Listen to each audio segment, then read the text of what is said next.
8.8 millones de adolescentes abandonaron sus estudios en lo que va de esta pandemia. Un dato estrujante, un dato que duele. Estoy hablando de México.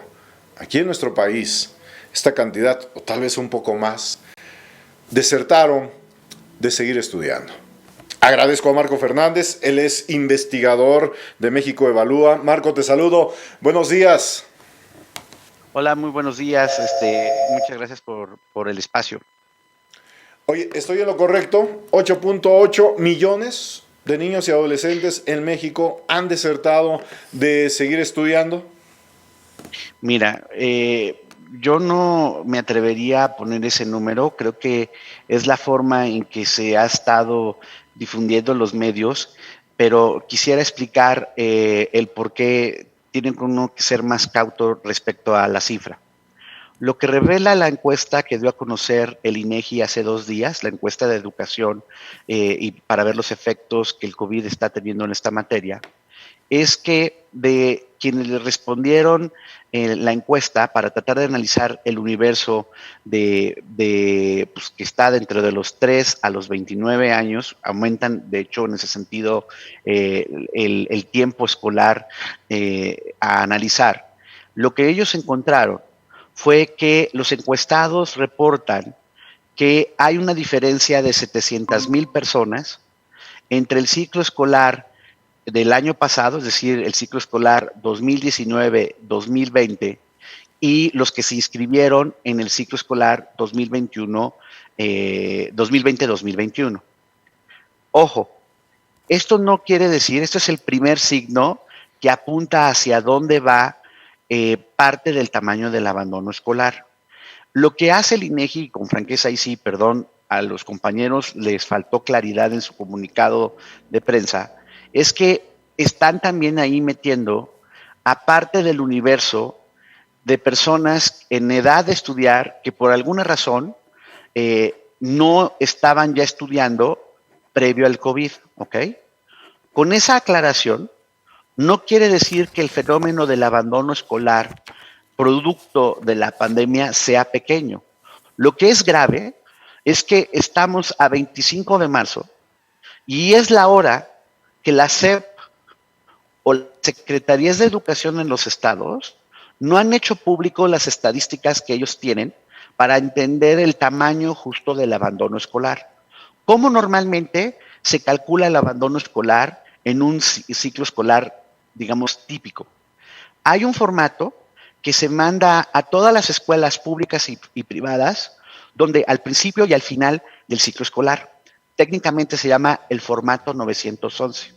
Los directores, dentro de las tantas estadísticas que tienen que llenar y mandar a las autoridades educativas de los estados, ellos la procesan y después la mandan a la SEP, es justo poder identificar el número de estudiantes que tienen en cada uno de sus planteles, sea chiquito, sea grande, insisto, privado, público, ¿ok? Esa información de finales del ciclo escolar de 19-20 ya se levantó hace tiempo y también ya se levantó el formato 911 de inicio del ciclo escolar 2021, pero los compañeros de la SEP, no entiendo por qué, no han hecho públicas. Ustedes se meten al sitio web de la Secretaría de Educación Pública y en las estadísticas nacionales no está todavía esa información. Con base en esa información se hacen los cálculos de las estadísticas de abandono escolar.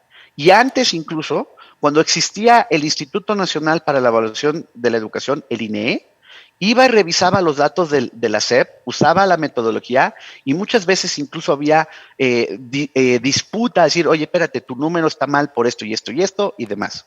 Hoy, al INEE lo sustituyó un organismo que se llama Mejora Edu, es parte de la reforma educativa de López Obrador.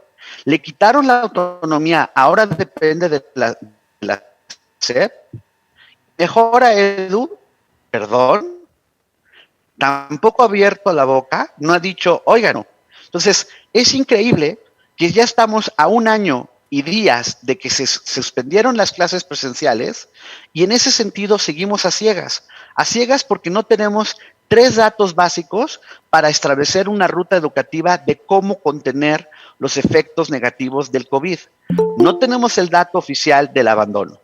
No tenemos el dato o no hemos hecho una medición por parte de la SEP para dimensionar de qué tamaño es la afectación en el aprendizaje de los estudiantes.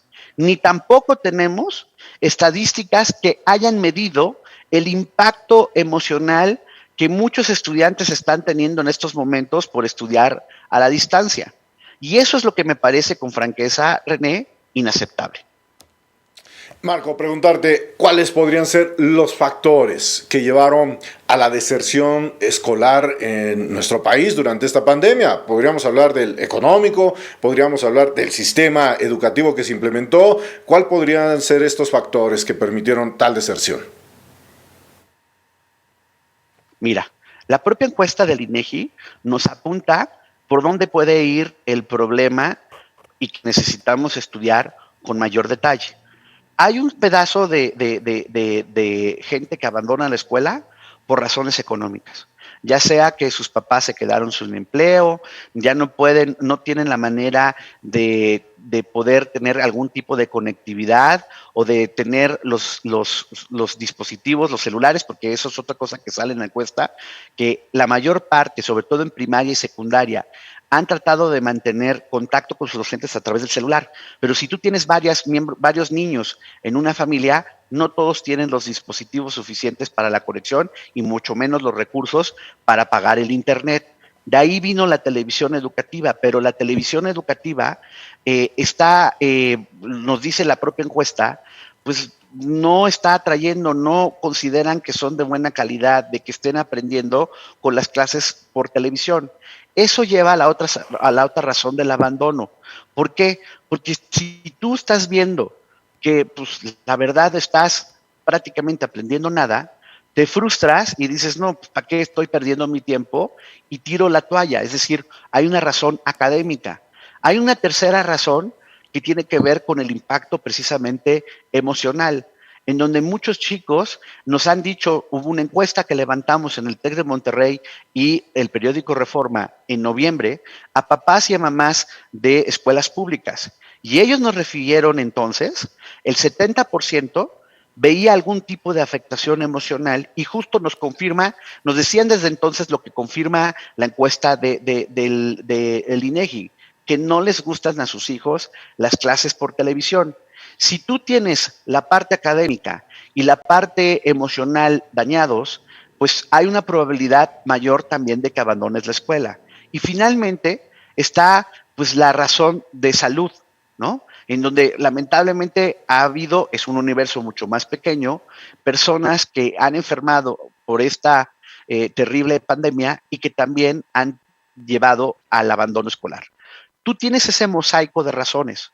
Necesitamos urgentemente entender el tamaño del problema para poder precisar las acciones de política educativa, para ir a rescatar a esas niñas, niños, jóvenes que han abandonado la escuela. ¿Por qué, René? Para los papás, mamás, para los abuelos, para los tíos que nos están viendo, necesitamos entender el valor de la educación. Porque si hay un chico que abandona la escuela y ya es muy difícil que regrese, eso va a significar un futuro sombrío para él y para su familia. Porque sabemos que con menos estudios van a tener más difícil integrarse eventualmente al mundo laboral y van a tener menos ingresos. Y si eso pasa, ese niño o ese joven que abandonó la escuela, cuando se vuelva adulto y tenga sus propios hijos, dado que tiene menos ingresos porque la educación no le permitió tener mejores oportunidades de trabajo, no le va a poder también a su vez dar mejores oportunidades a sus hijos. Y comienzan círculos en ese sentido perversos de pobreza. Por eso es tan importante que el tema educativo sí fuera una prioridad para el gobierno federal y de los estados. Pero cuando yo digo que no lo es porque uno observa, por un lado, el recorte presupuestal que en materia educativa desde el año pasado ordenó el presidente López Obrador en términos federales y que repite para este año. Y por el otro lado, además, estamos observando que a pesar de que ya estamos a finales de marzo, todavía no hay una ruta educativa, decir, ok, ya me estoy poniendo de acuerdo con el CENTE, porque en los siguientes meses vamos a tener que ocupar parte del verano, vamos a tener que achicar las clases del invierno, a lo mejor vamos a tener que ocupar unos sábados, etcétera, porque es urgente encontrar la manera de poco a poco ir recuperando los aprendizajes que no se desarrollaron ni el ciclo escolar anterior que terminamos a la distancia, como este ciclo que prácticamente, pues todo indica, se hará de manera completa a la distancia. Marco Fernández, investigador de México Evalúa, te agradezco por estos minutos y por la información. Muchas gracias por el espacio y en verdad sigan insistiendo en el tema educativo. Busquen las entrevistas con los funcionarios del Estado de México, de federales, que contesten esta falta de información. Les está saliendo muy barato la omisión y la estrategia del avestruz de no decir nada, y los costos se lo están llevando una generación que está francamente en peligro. Muy bien, gracias a Marco Fernández.